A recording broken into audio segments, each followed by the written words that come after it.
Get the book at asapscience.com.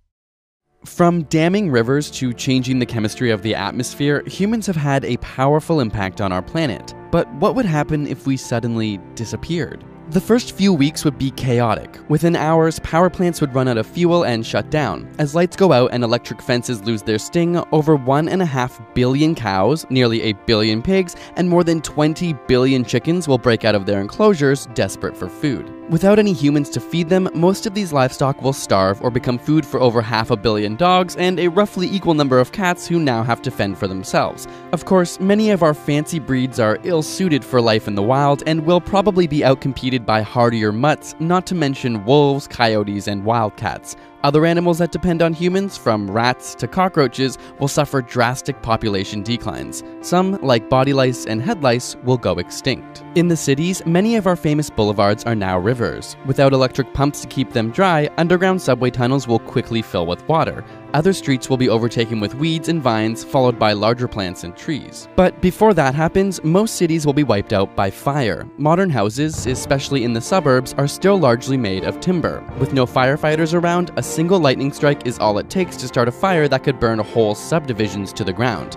In the countryside, many wood structures will be destroyed within a few decades, if not by fire, then by termites and other decomposers. After 100 years, most wood structures will be gone, and anything made of steel, from apartment buildings to cars and even bridges, aren't far behind. Steel is mostly iron, and without constant application of paints and coatings, it will quickly react with oxygen in the atmosphere and return to its native form of iron oxide, or rust. By this time, humans have been gone for a few hundred years, and most species of animals around the world, at least the ones we haven't driven to extinction, will have bounced back to the levels they were at before we evolved. But their distribution will remain forever altered. Camels now roam Australia, while in North America, dozens of species of songbirds imported from Europe will continue to thrive. It's even possible that in some parts of the world, escaped zoo animals could form new wild populations, leading to the prospect of lions on the Great Plains or hippos in South American rivers. Forever proliferating through space will be the electromagnetic radiation we created from our radios, satellites, and phones. But if anything will outlast us on Earth, it may be our trash. The chemical bonds that hold together plastics or vulcanized rubber are immune to most of the digestive enzymes used by bacteria to break down natural polymers, and unlike metals, plastics don't rust or corrode.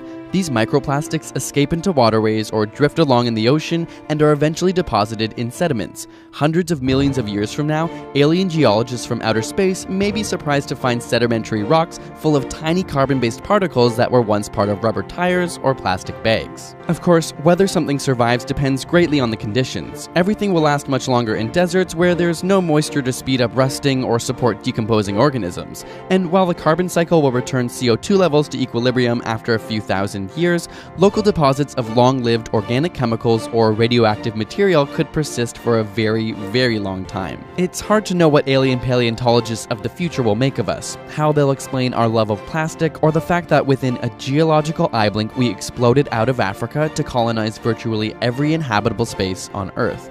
But they'll definitely wonder why, if we were so successful for so long, we disappeared so quickly.